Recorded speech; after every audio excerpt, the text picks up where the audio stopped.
Tonight's contest must ultimately prove to be one of the most fierce battles ever fought on this ground.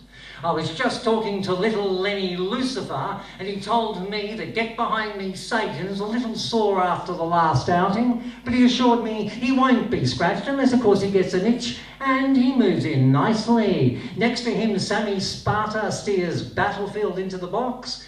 And next to him, there's Iliad, the great Greek jockey sitting high on his mount. And who's this barging their way through? It's New York, who's become a little impatient on free market and gone in early. Gladiators in, so too Democracy, all is set. We're waiting for the starter's gun, quiet on the ground. And they're racing! First out, God's Desire, followed by the word with Get Behind Me, Satan, looking devilish in third place. As we pass the third millennium post, it's all God's Desire creating a universe out front, while in second place the word resounds in our brains. But just watch the mysterious Ignatin Sphinx as he gets under pyramid power now and levitates over little Lenny Lucifer and tells him to get behind me, Satan, as pyramid power hovers down into third place. But out front, showing us the way, it's all God's Desire by a divine head. But the word's now losing focus. Now pyramid power's transmogrified second. But here comes Barbarian Beauty. But it's Mummy's Revenge. And their whore of Babylon, who puffs out her chest and threatens the Egyptians as little Freddie Babel goes for the whip on the whore and will hit the lead as we pass under the gates of Ishtar. But you can't keep a great Greek jockey down, because Alex Iliad on the reason of Socrates has just thought himself into first place. The Babylonians are gone. Now it's Sammy Sparta on Battlefield who makes his move. There's blood all over the track. We knew this was going to be a dangerous race. Oh no, just watch the Italian stallion now as Caesar's savage banquet barges his way through the Greek deli to challenge the reason of Socrates, who soon loses his reason, his life and his lunch. But the Greek won't be forgotten. Now it's Caesar's savage banquet, tasting good all around the Mediterranean, so too Cleopatra's asp. But it's the rebellious Russell Crowe riding hard on Gladiator, but out front by a Roman nose, it's all the Caesar's savage banquet. Gladiator dangerous in second, with Colosseum capers playful in third place. Now who's this dropping out of the human race?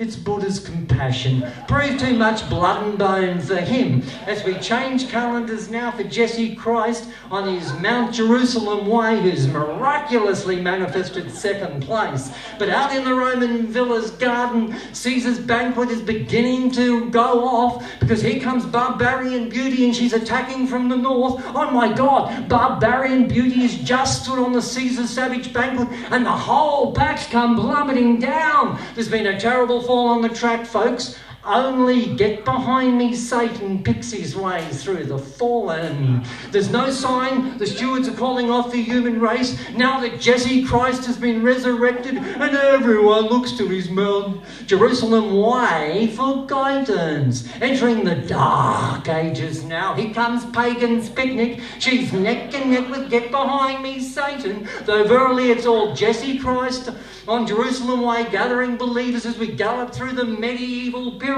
But here comes Pope Pius Vampire the 33rd, who goes for the whip on Mea Culpa, but it'll be Mickey Mongol on Kublai's blade, who's a shocking surprise from the east.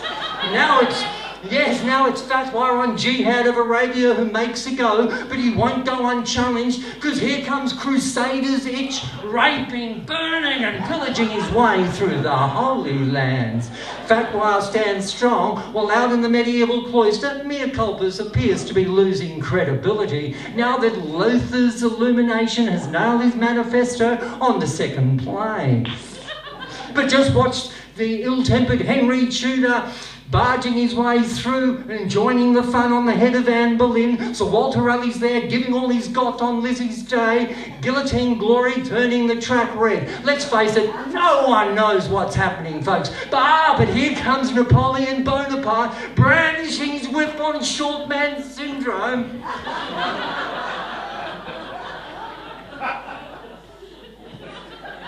But it'll be the morbid yet very plucky Vicky Regina on the Empire's booty who will pull away nicely. Thank you, ma'am. In second place, Jesse Christ is still saying his prayers on Jerusalem ways.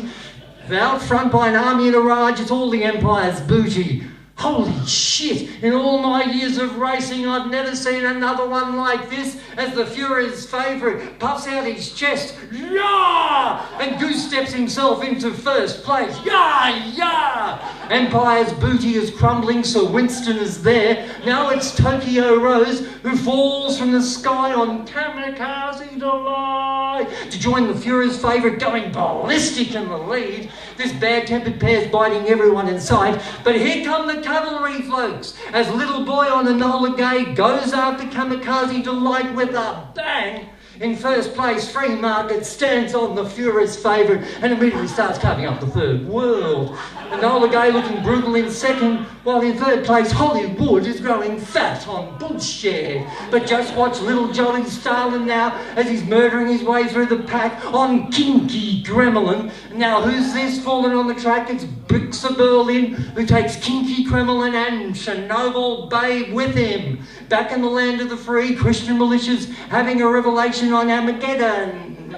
As we pass the plutonium-enriched second millennium post, I'm afraid, and you've got no idea how afraid I am, that any one of these four horses of the apocalypse may win the human race. Free Market, Armageddon, Enola Gay, or bullshit.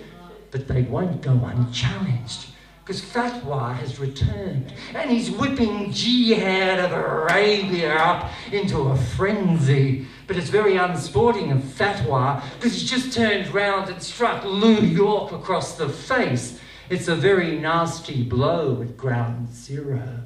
Free Market wobbling but safe. It's all an eye for an eye and a bullet for a barrel of oil. Now Jihad of Arabia is being hemmed in on the rails by preemptive, which allows Free Market through. Armageddon always explosive in third. But where's Fatwa and Jihad? They're simply vanished, believed to be hiding in a cave at the bottom of the sea, leaving preemptive searching for democracy on the rails. As this axis of evil hits the straightest of straights, and left field's right wing from down under comes Kevin, 007.